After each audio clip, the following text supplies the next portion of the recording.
I know, let's think about this for a second. What if you had the chance, like right now, to step into a completely new system, a new opportunity maybe, right at the very beginning on the ground floor? It's kind of like facing a big decision in your crypto life. Do you take what some call the green pill? Choose a potentially different path. It's a compelling thought, isn't it? So today, that's what we're kind of exploring. We're doing a deep dive into Xsynergy. We've got a stack of sources here, YouTube transcripts, articles talking about decentralization, scarcity, getting it early, the tokenomics, the whole deal. And our mission really is to pull out the most important stuff. We want to understand Xsynergy's unique angle on, well, what they claim is wealth creation and financial independence. And some of the claims are, frankly, pretty bold. You see things like miss Bitcoin at $100 or miss Hex at launch. And then the question, will you miss Xsynergy? So yeah, that definitely sets the stage. We're looking at something positioned as potentially significant. It really does. And what jumps out straight away from the material is how they frame Xsynergy.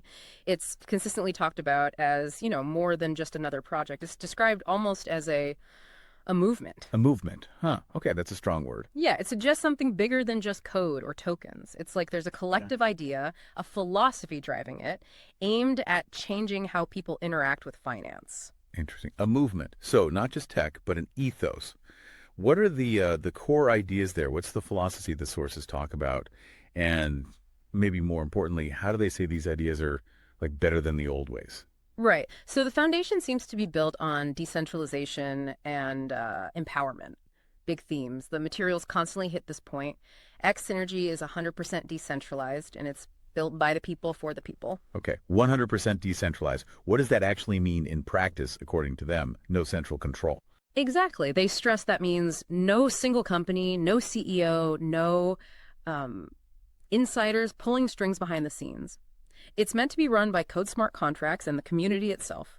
The goal is, no censorship, no one entity can just shut it down or change the rules unfairly. And this whole setup is presented as a way for people to, quote, escape the old system. The traditional financial system, presumably. That's the implication, yeah. Traditional banks, centralized finance, they talk about achieving crypto independence and even early financial independence through this model. So breaking away, putting power back in the hands of individuals, I get that. And that built by the people for the people part, how does that actually work for someone wanting to get involved or, earn? Well, that ties into the inclusivity aspect they highlight. One key point is that apparently no referrals are needed to earn. Ah, okay. That's significant. It is, because it suggests you don't have to be some kind of master networker to participate and benefit. It reinforces that by the people idea, anyone can supposedly jump in and earn directly. We can talk more about referrals later because they do play a role in boosting rewards, but they aren't required for basic earning. The core message is that participation itself fuels it. Gotcha. So direct earning is possible without recruiting. That's clear. Okay, so we have the vision. This decentralized, empowering movement idea. It sounds good philosophically, but the big question for many listeners is probably going to be, how does this translate into actual wealth, into that financial independence they talked about? Let's peel back that layer. What's the financial engine here? How do the sources say Xsynergy actually works to generate wealth? Yeah, good question. Connecting the philosophy to the financial reality. According to the sources, the wealth engine has sort of three main pillars working together. Scarcity, timing, specifically early adoption, and then an incentivized reward system. Scarcity, timing, rewards. Okay, let's start with scarcity. How does that work? This seems absolutely central. It's built right into the tokenomics. The sources specify a hard, fixed cap, only 88,888,888 tokens forever, that exact number. So right off the bat, there's a finite supply, which is a classic way to establish potential value. A fixed supply, okay. Lots of projects have that. But you mentioned a burning mechanism, too. That sounds more active. It is. And this is where it gets pretty interesting. It's not just fixed at the start. The tokenomics apparently dictate that a small percentage of tokens from every single transaction gets sent to a dead, unrecoverable address, burned, gone forever. Every transaction, wow. Yeah. So the supply isn't just fixed, it's designed to actively decrease over time with usage. The sources explicitly state this is to increase scarcity and therefore potentially increase the value for everyone holding the token. It creates deflationary pressure. They're aiming for what the materials call significant financial gains driven by this ever-shrinking supply. It's so core they even call the project a sovereign wealth engine. Sovereign wealth engine. That's a powerful phrase. What exactly are they trying to convey with that? How does it supposedly generate wealth just for its own community? Well, the idea behind calling it that, I think, is to suggest it's designed to create and grow value internally, mainly for its participants through its own mechanics, kind of like a self-sustaining ecosystem that becomes less dependent on, the whims of the wider market or traditional finance. The sovereignty comes from that internal value generation, driven primarily by the community's activity and that constant supply reduction through burning. It aims to build value from within, for the people within. Okay, I see. So the scarcity is baked in and actively reinforced. That's a strong foundation. But as we know, especially in crypto, timing often plays a huge role. Getting in early can make a massive difference. The sources talked about this, right? Oh, absolutely. They hammer this point home. The message is crystal clear. Early timing is everything. They even draw these really potent comparisons. They remind people about missing Bitcoin when it was, what, $100? Yeah, the classic example. Right. And they talk about Hex, too, mentioning how it apparently ran 10,000x, maybe even over 100,000x for those who got in at the very beginning. Huge numbers. Exactly. And they position Xsynergy right alongside those examples. It's presented as that same kind of ground floor opportunity. The expectation set is that lives will be changed, particularly for those who recognize it and act early, because they stand to benefit most as the scarcity potentially drives up value. That get in early message is powerful, definitely resonates with past crypto successes. But does that mean that it only really benefits the first movers? What about sustainability?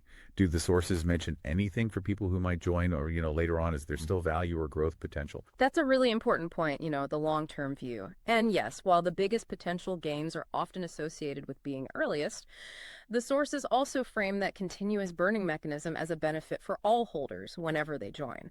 Because the supply keeps shrinking with every transaction, theoretically the value of each remaining token could increase over time, assuming the network stays active. So the idea is, while early birds might get the biggest worm, the scarcity model itself is designed to potentially lift the value floor for everyone involved long term. Oh, okay, that makes sense.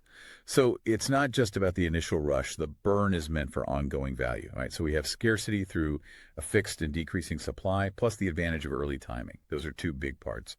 You also mentioned a third piece, incentivized rewards, like a referral system. How does that fit in? I thought referrals weren't needed. Correct. They're not needed to earn, which maintains that baseline accessibility we talked about. But the referral system exists as an enhancement. It's described as a way to multiply your rewards.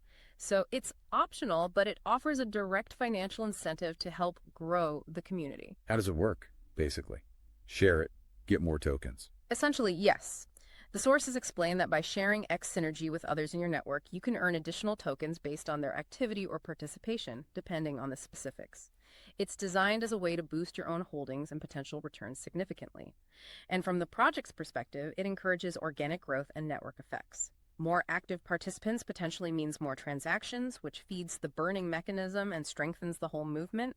It's meant to be mutually beneficial. Okay, so putting it all together now, for you, the listener, trying to make sense of this, we've looked at the big vision for Xsynergy, this idea of a decentralized, empowering movement. And then we've dug into the mechanics, that strong focus on scarcity with the token burning, the emphasis on getting in early, and this optional referral system to boost growth and rewards. The sources seem to be painting a picture of a unique combination of factors, offering a specific kind of path. Absolutely. I think the key takeaway from the materials is that Xsynergy is being positioned as something distinct, a potentially new path to financial independence, as they put it. It tries to combine that philosophical commitment, the decentralization, the by the people ethos, with these very concrete financial strategies. The fixed and burning supply, the timing advantage, the growth incentives. It's all designed, they claim, to help people achieve crypto independence and ultimately that early financial independence. It's presented as a complete package, really, a way to potentially build wealth outside of the traditional rails. It's certainly a lot to think about. In a world just buzzing with crypto news and information, figuring out where the real ground floor opportunities might be and understanding how they're structured, that could be a massive game changer for someone. So the question really becomes, what will you do with this insight? And look, if this deep dive into Xsynergy has piqued your interest, if you're feeling curious and maybe thinking you want to explore this opportunity a bit more, we strongly encourage you to get back in touch with the person who shared this deep dive with you. Seriously, they're going to be your best starting point, your best resource to help guide you on what the next steps might look like. Absolutely. Reach out to them, Have an amazing day, everyone. And honestly, we genuinely hope you can take this knowledge, this information, and really use it to potentially take things to the next level, income-wise.